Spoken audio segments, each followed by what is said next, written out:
카자흐스탄 정부가 비상사태를 선포했습니다. 수만 명이 짐을 싸고 있어요. 전부 한국으로 가겠다고 난리입니다. 대체 무슨 일이 벌어진 걸까요? 녹슨 군번줄 하나, 거기 새겨진 흐릿한 글자. 1919년 3월 1일, 이 쇠붙이 하나가 100년의 침묵을 깨뜨렸습니다. 들고 온 사람은 22살 소녀였어요. 국적도 없었습니다. 그 애가 지금 두 나라를 뒤흔들고 있습니다. 저는 혼자가 아닙니다.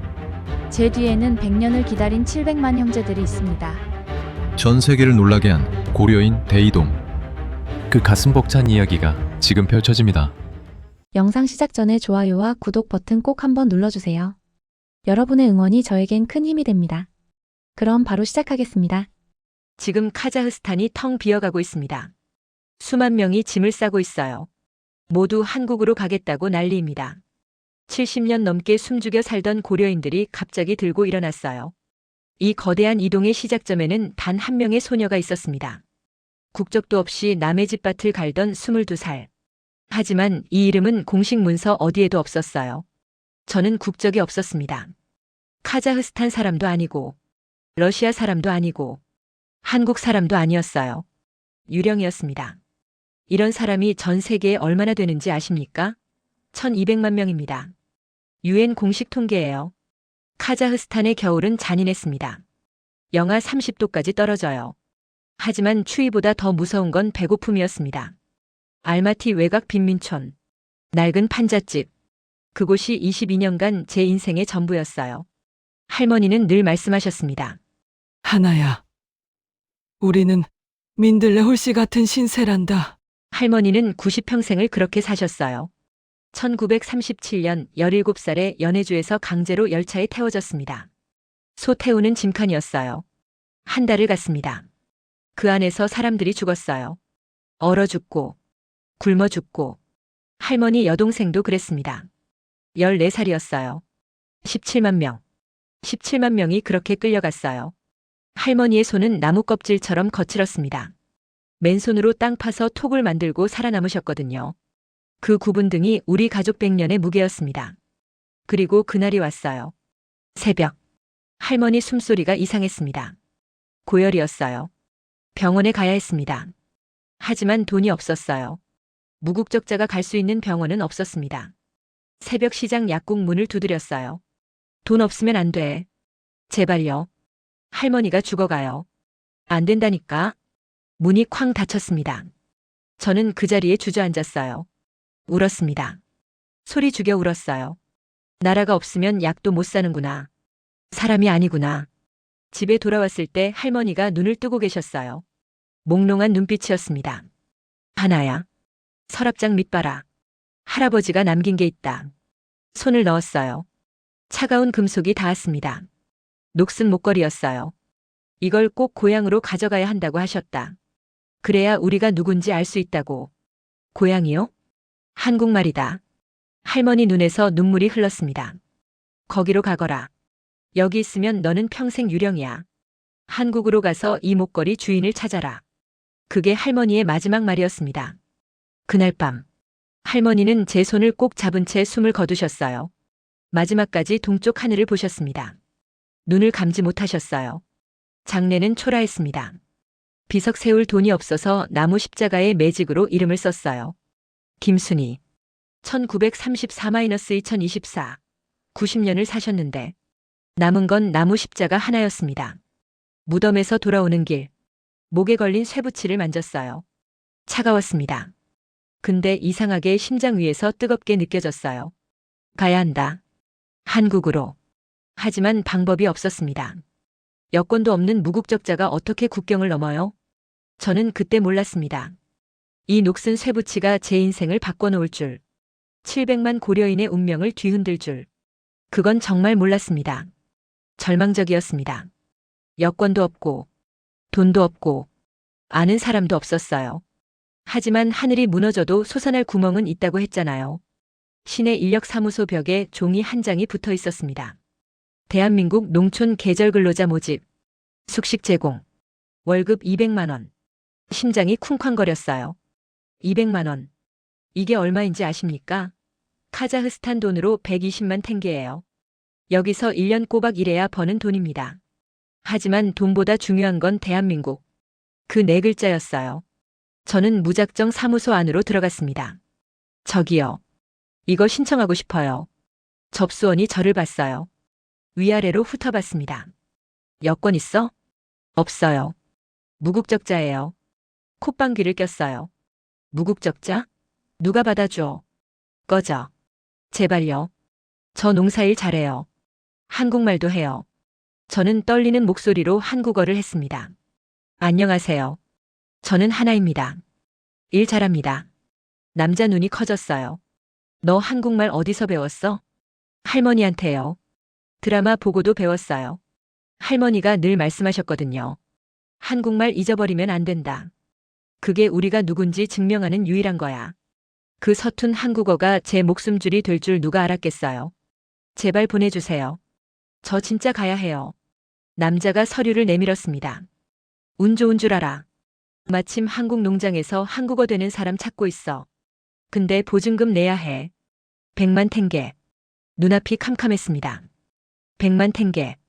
제 전 재산의 20배였어요. 하지만 포기할 수 없었습니다. 그 길로 집에 달려갔어요. 팔 수 있는 건 다 팔았습니다. 낡은 텔레비전, 할머니 재봉틀, 옷까지. 전부 다요. 그래도 모자랐어요.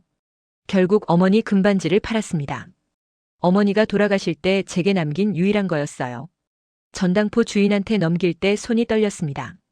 엄마, 미안해요. 근데 저 살아야겠어요. 며칠 뒤, 기적처럼 비자가 나왔습니다. 2-8, 5개월짜리. 6시간 비행 끝에 인천공항에 내렸어요. 숨이 턱 막혔습니다. 화려한 조명, 반짝이는 유리벽. 공항 하나가 알마티 시내 전체보다 깨끗해 보였어요. 이곳이 한국이구나. 할머니가 평생 그리워하시던 그 나라. 승합차에 실려서 경기도 양평에 도착했습니다. 어둠 속에 비닐하우스가 바다처럼 펼쳐져 있었어요. 차에서 내리자마자 찬 바람이 훅 끼쳤습니다. 흙냄새, 거름 냄새. 묘하게도 알마티 빈민촌이랑 비슷했어요. 우리를 맞은 건 70대 노인이었습니다. 검게 그을린 얼굴, 꼬장꼬장한 눈매. 김영감님이었어요. 즉, 다들 비실비실하네. 거기 너, 이름이 뭐야? 하나입니다. 한국어로 또박또박 대답했습니다. 김영감님 눈이 휘둥그레졌어요. 한국말 하네. 조선족이야? 아니요. 고려인이에요. 카자흐스탄에서 왔습니다. 숙소라는 컨테이너는 좁고 추웠습니다. 3평에 6명이 자야 했어요. 바닥에서 냉기가 올라왔습니다. 짐 풀고 침대에 누웠는데 잠이 안 왔어요. 목걸이를 꺼내 만졌습니다. 녹슨 쇠붙이. 할머니가 남긴 유일한 단서. 캄캄한 어둠 속에서 그 차가운 감촉만이 저를 위로해줬어요. 근데 저는 몰랐습니다. 이 농장에서 저를 기다리는 게 희망이 아니라는 걸. 사기꾼, 가짜, 도망자. 제가 그렇게 불리게 될 줄은 정말 몰랐어요. 다음 날 새벽 5시. 사이렌 소리에 눈을 떴습니다. 작업복으로 갈아입고 나갔어요. 김영감님이 팔짱 끼고 서 계셨습니다. 오늘 할 일은 깻잎 따는 거야. 잎사귀 상하지 않게 조심해.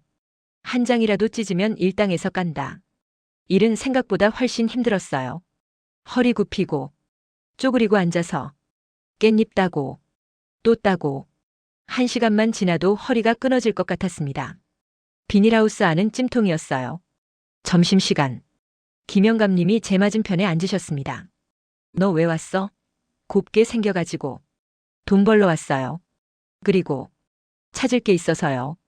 저는 잠깐 망설이다가 목걸이를 꺼내 보여드렸습니다. 이거요. 할머니 유품인데.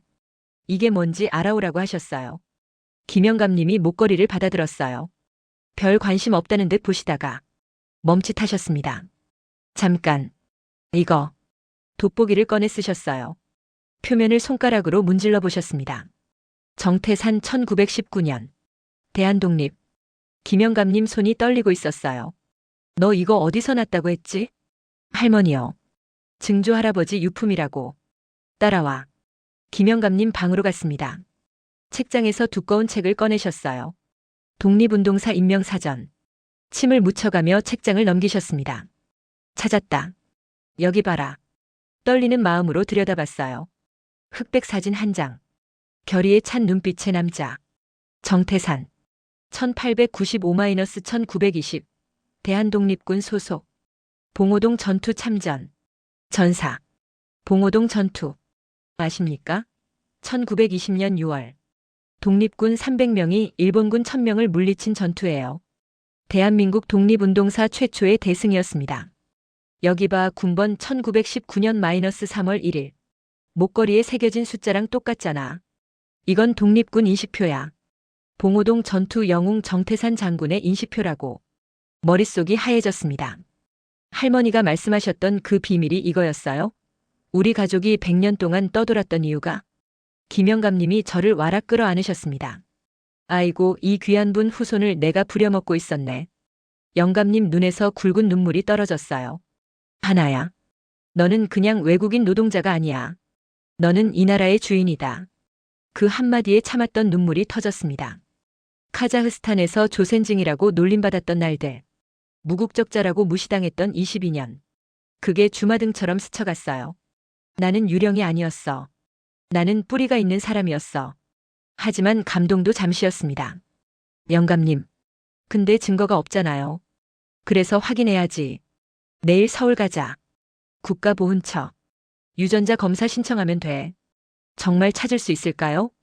찾아야지. 그분들이 100년 동안 후손 기다리셨던 거라고. 그날 밤. 목걸이를 다시 목에 걸었습니다.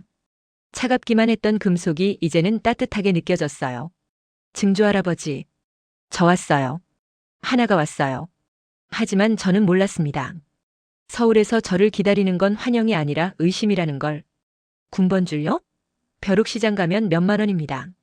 그 말이 제 가슴에 비수처럼 꽂힐 줄은 정말 몰랐어요. 다음 날. 김영감님 트럭을 타고 서울로 갔습니다. 국가보훈처 앞에 도착했어요. 태극기가 펄럭이고 있었습니다.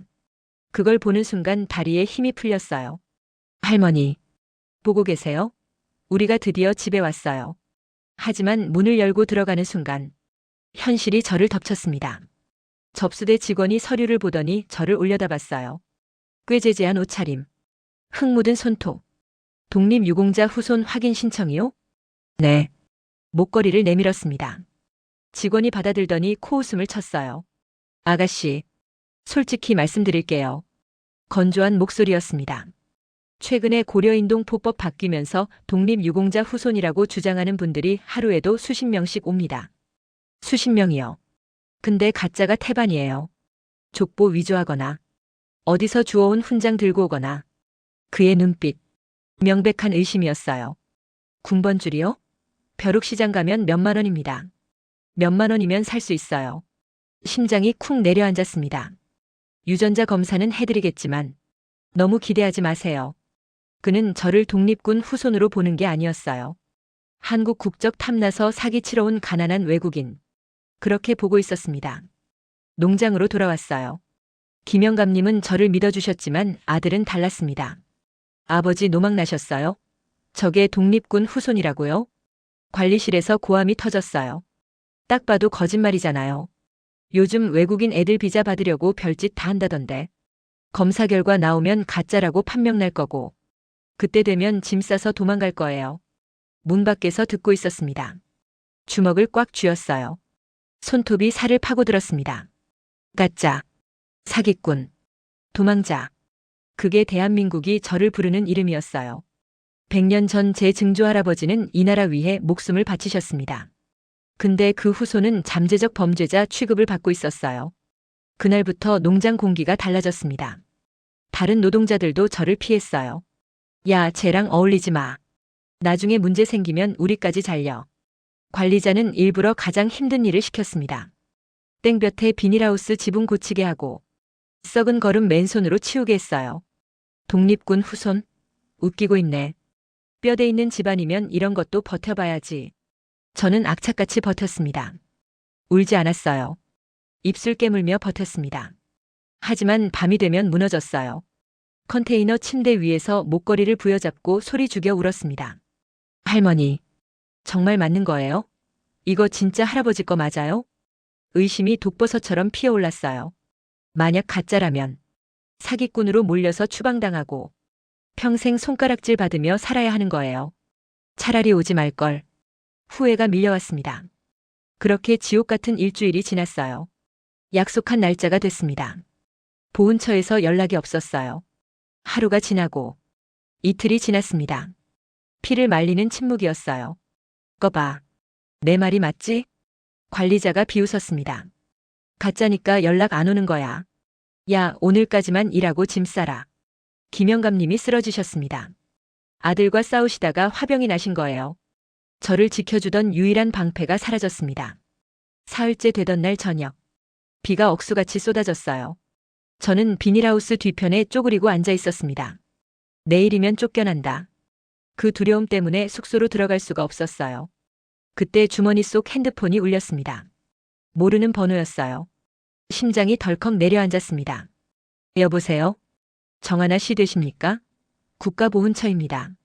네, 접니다. 수화기 넘어 목소리는 건조했어요. 아무 감정도 읽을 수 없었습니다. 유전자 검사 결과 나왔습니다. 숨을 멈췄어요. 1초가 영원처럼 느껴졌습니다. 저기, 정하나 씨, 지금 어디 계십니까? 양평 농장이요. 내일 오전에 저희가 그리로 가겠습니다. 네, 오신다고요? 결과만 알려주시면. 전화로 말씀드릴 사안이 아닙니다. 직접 뵙고 설명드려야 할 것 같아서요. 직원이 잠깐 뜸을 들였어요. 혹시 주변에 보호자 계십니까? 혼자 계시면 좀 곤란할 수도 있는데. 그 말이 사형 선고처럼 들렸습니다. 보호자. 곤란하다. 이건 내가 가짜라는 뜻이구나. 경찰 데리고 잡으러 오겠다는 뜻이구나. 다리에 힘이 풀렸어요. 핸드폰 든 손이 스르륵 내려갔습니다. 끝났다. 모든 게 끝났습니다. 저는 독립군의 후손이 아니었어요. 그냥 가난한 고려인. 주제 파악 못하고 설친 멍청한 여자애. 그게 저였습니다. 빗속을 걸어서 숙소로 돌아왔어요. 짐을 싸야 했습니다. 내일 그들이 오기 전에 도망쳐야 했어요. 가방에 옷을 쑤셔 넣었습니다. 눈물이 멈추지 않았어요. 증조할아버지, 왜 저를 안 도와주셨어요? 목에 걸린 목걸이를 거칠게 뜯어냈습니다. 이까짓 게 뭐라고. 바닥에 내동댕이 쳤어요. 쨍그랑. 낡은 금속이 바닥을 굴렀습니다. 그때 방문이 열렸어요. 김영감님이었습니다.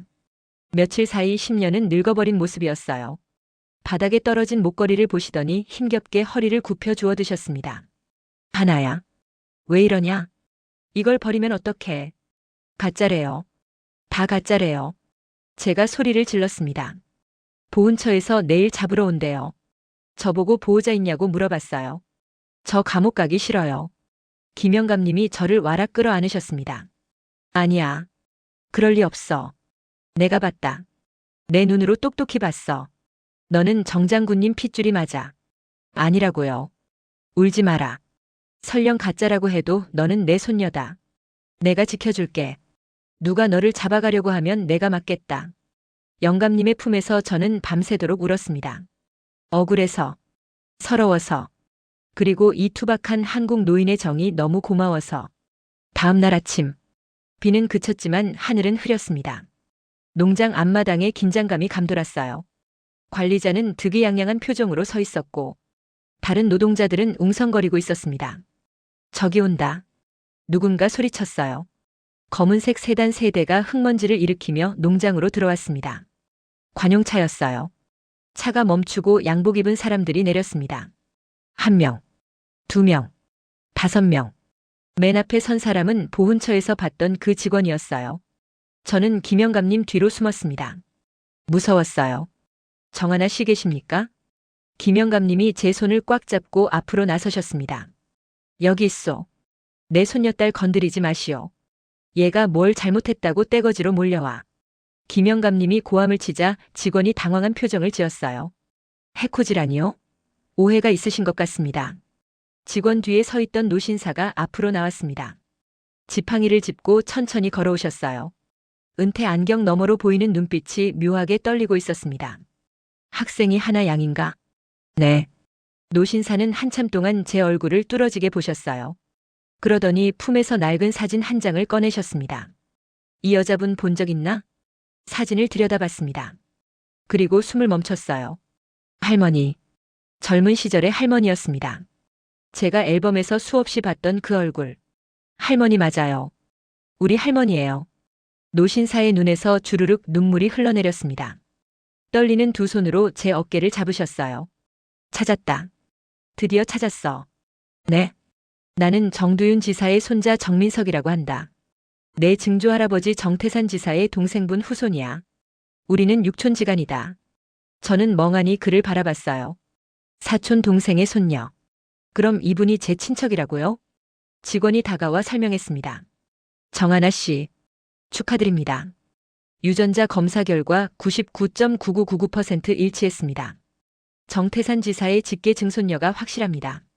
99.9999%. 그 숫자가 귀를 때렸어요. 뭐라고요?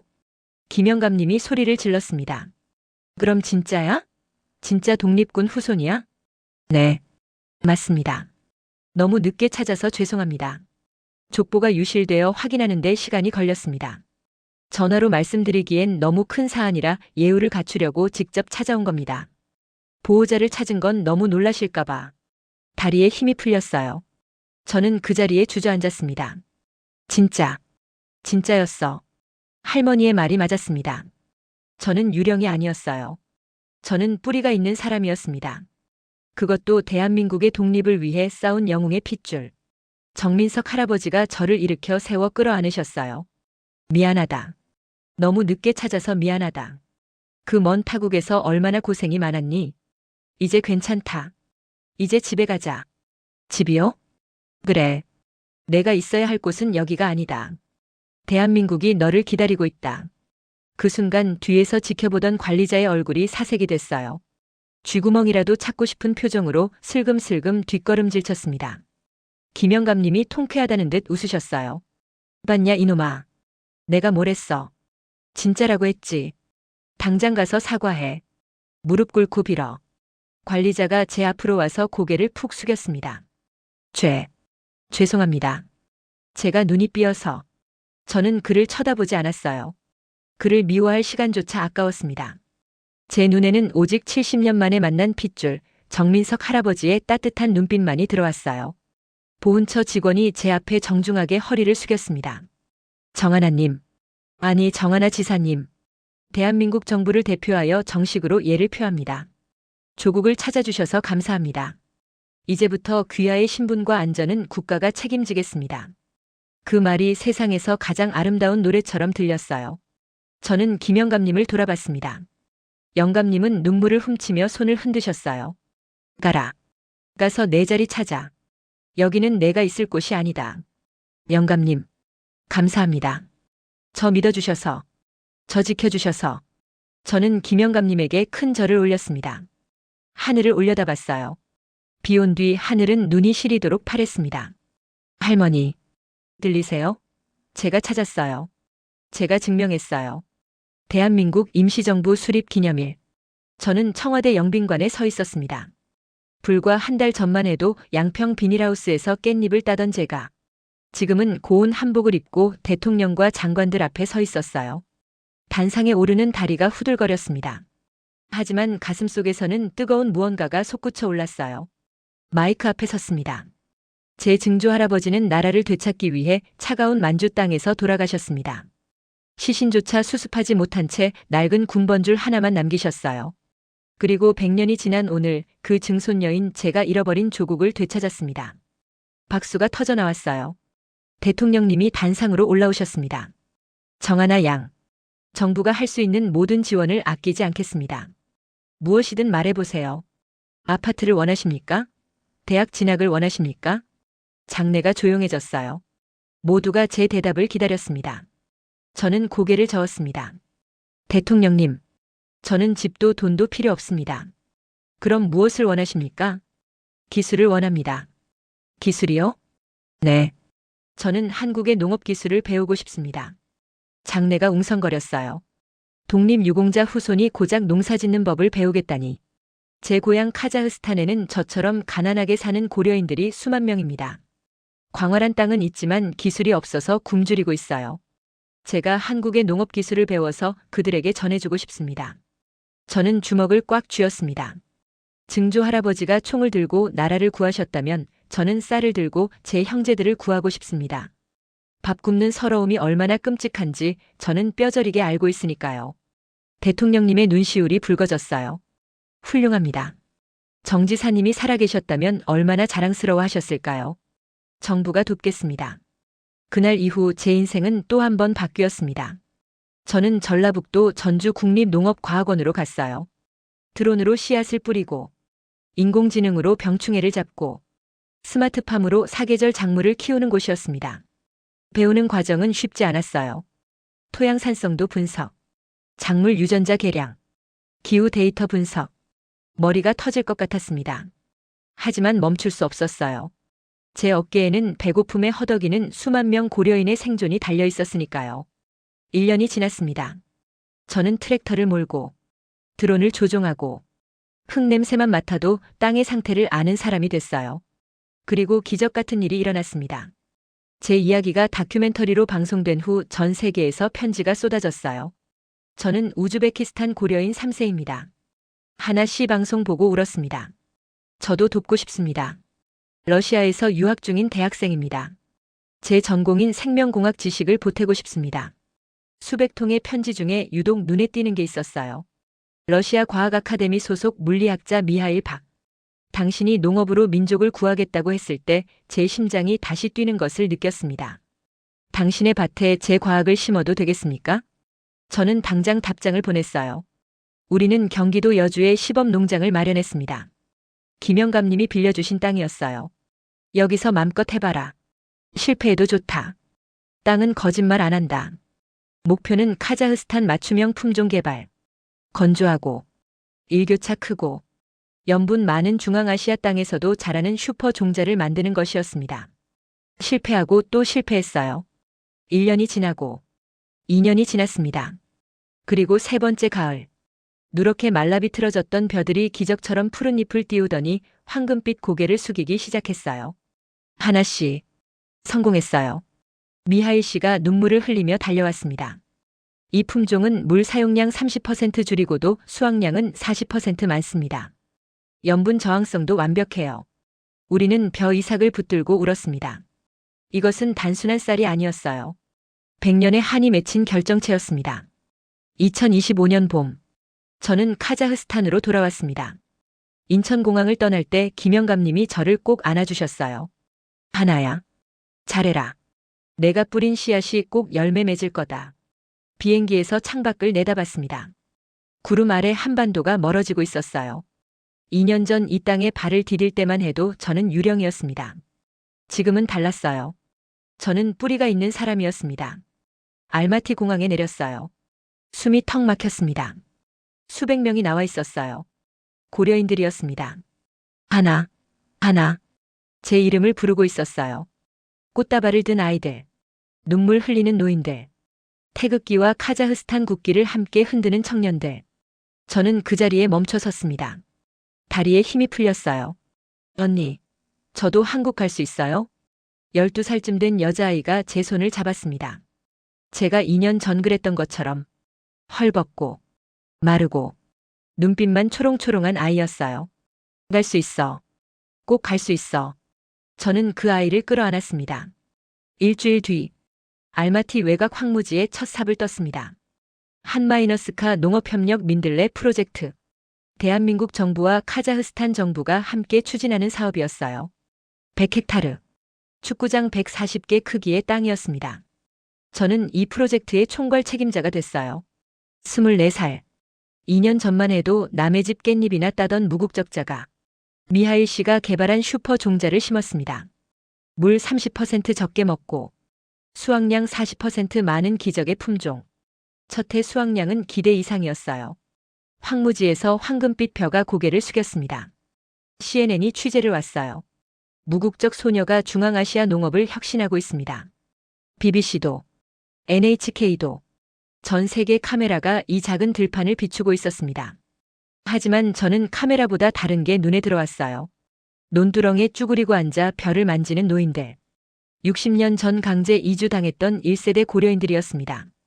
이게 쌀이구나. 진짜 쌀이구나. 주름진 손으로 벼 이삭을 어루만지며 오셨어요. 죽기 전에 우리 땅에서 자란 쌀을 볼 줄 몰랐어. 저도 울었습니다. 이것이 제가 원했던 거예요. 집도 돈도 아니었습니다. 배고픔에 허덕이는 제 형제들이 배불리 먹는 것. 그게 제 꿈이었어요. 프로젝트는 확산됐습니다. 우즈베키스탄, 키르기스스탄, 투르크메니스탄, 중앙아시아 전역에서 러브콜이 쏟아졌어요. 우리나라에도 민들레를 심어주세요. 700만 고려인 네트워크가 움직이기 시작했습니다. 어느 날 저녁, 할머니 무덤에 갔습니다. 나무 십자가는 그대로였어요. 매직으로 쓴 글씨가 희미해져 있었습니다. 김순희, 1934-2024. 저는 목걸이를 꺼냈어요. 녹슨 군번줄 정태산 1919년-3월 1일 할머니. 저 해냈어요. 무릎을 꿇고 목걸이를 묘비 앞에 내려놓았습니다. 증조 할아버지 인식표. 이제 할머니 곁에 있어요. 100년 동안 떠돌았잖아요. 이제 쉬세요. 바람이 불었어요. 민들레 홀씨가 날았습니다. 할머니가 늘 말씀하셨죠. 우리는 민들레야. 어디 날아가도 뿌리를 내린다. 저는 뿌리를 내렸습니다. 대한민국이라는 뿌리를. 그리고 그 뿌리에서 뻗어나온 줄기가 지금 중앙아시아 전역을 푸르게 물들이고 있어요. 하늘을 올려다봤습니다. 노을이 지고 있었어요. 증조 할아버지, 할머니, 보고 계시죠?